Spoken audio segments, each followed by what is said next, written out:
মাসি, আমি রাহুল শহর থেকে ফিরছিলাম। অনেক রাত হয়ে গেছে, তাই আজ তোমার বাড়িতেই থাকবো।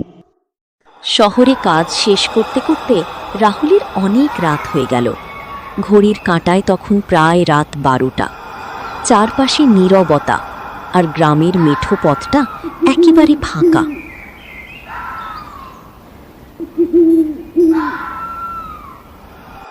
রাহুল মনে মনে ভাবল, এত রাতে আর বাড়ি যাওয়া সম্ভব নয়।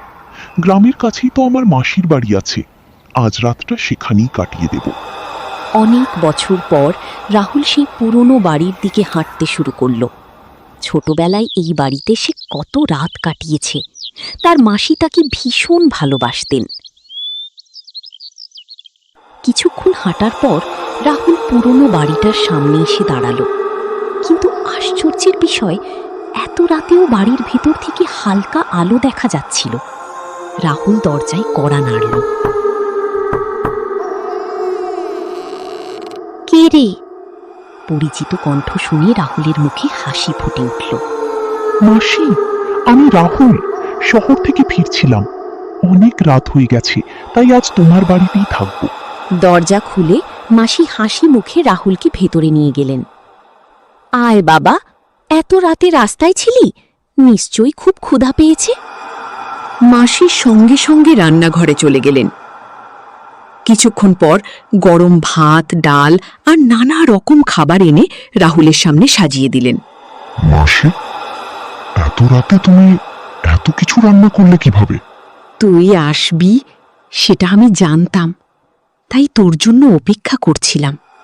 মাসির কথায় রাহুলের বুকটা ভালোবাসায় ভরে গেল। অনেক বছর পর যেন আবার ছোটবেলার সেই দিনগুলো ফিরে এসেছে। খাওয়া শেষ হলে মাসি মৃদু হেসে বললেন, এবার ঘরে গিয়ে ঘুমিয়ে পড়, অনেক রাত হয়েছে, সকালে তোকে অনেক কথা বলবো। রাহুল নিজের ঘরে গিয়ে শুয়ে পড়ল। বাইরে তখন ঠান্ডা বাতাস বইছে, চারপাশে শুধু ঝিঁঝি পোকার ডাক আর গভীর রাতের নিস্তব্ধতা। কখন যে রাহুল ঘুমিয়ে পড়েছিল সে নিজেও বুঝতে পারেনি। সকালে পাখির ডাক শুনে ঘুম ভাঙতেই রাহুল উঠে বসে মাসিকে ডাকল। মাসি, মাসি, কোথায় তুমি? কিন্তু কোনো উত্তর এলো না। রাহুল রান্নাঘরে গেল, সেখানে কেউ নেই। উঠোনে গেল, সেখানেও কেউ নেই। পুরো বাড়িটা যেন হঠাৎ ফাঁকা হয়ে গেছে।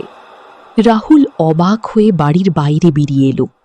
ঠিক তখনই রাস্তার পাশে বসে থাকা এক বয়স্ক লোক তাকে দেখে বললেন, বাবা, তুমি কি এই বাড়িতে রাত কাটিয়েছ?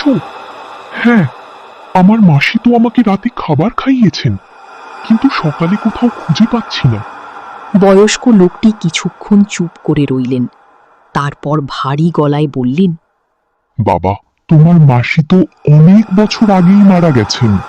কথাটা শুনে রাহুলের মুখ শুকিয়ে গেল। তার বুকের ভেতর কেমন যেন ধক করে উঠল। কি বলছেন? এটা কিভাবে সম্ভব?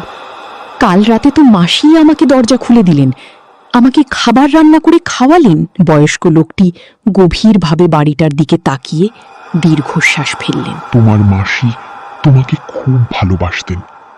হয়তো শেষবারের মতো তোমাকে দেখতে চেয়েছিলেন, তাই হয়তো তোমার জন্য অপেক্ষা করেছিলেন। রাহুল ধীরে ধীরে সেই পুরনো বাড়িটার দিকে তাকালো। তার চোখে জল চলে এলো। হঠাৎ তার মনে পড়ে গেল, রাতে মাসি তাকে কি বলেছিলেন?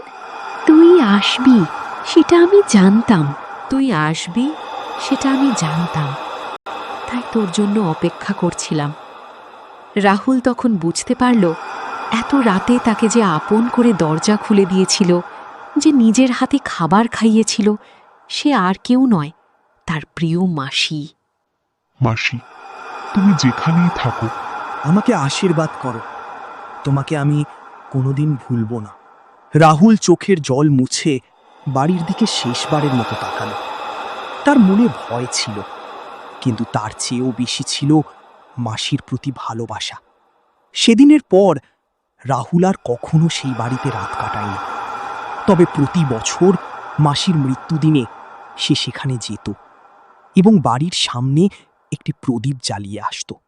কারণ সে বিশ্বাস করত কিছু ভালোবাসা মৃত্যুর পরেও শেষ হয়ে যায় না, মানুষ চলে যায় কিন্তু তার ভালোবাসা আর স্মৃতিগুলো থেকে যায়, কখনো চোখের জলে, কখনো স্মৃতির পাতায়, আবার কখনো এক অদ্ভুত মায়াবী উপস্থিতিতে।